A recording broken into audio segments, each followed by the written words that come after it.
اچھا لباس اور اچھا شکار۔ ایک شہزادے کو اچھی پوشاک پہننے کا اتنا شوق تھا کہ ہر روز قسم قسم کے لباس بنواتا اور طرح طرح کی پوشاکیں پہنے ہر وقت سیر و شکار میں لگا رہتا۔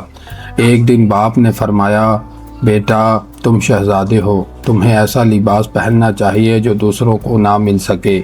یہ قیمتی کپڑے جن پر تم اکڑتے پھرتے ہو ہر شخص بنوا سکتا ہے۔ شہزادے نے عرض کی، پھر وہ کون سا لباس ہے جو دوسروں کو نہیں مل سکتا؟ فرمایا، وہ نیکی اور پرہیزگاری کا لباس ہے جو ہر ایک کو نہیں مل سکتا۔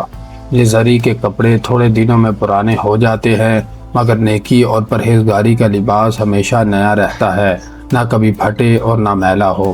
اسی طرح ہرن، پاڑے، بارہ سنگے، شیر اور چیتے کا شکار بھی سبھی کر سکتے ہیں، لیکن تمہیں ایسا شکار کرنا چاہیے جو دوسرے نہ کر سکے۔ شہزادے نے پوچھا، وہ شکار بھی فرما دیجئے۔ فرمایا، رعایا کے دلوں کا شکار۔ اپنی رعایا کے دل جیت لو، یہ وہ شکار ہے جو ہر کوئی نہیں کر سکتا۔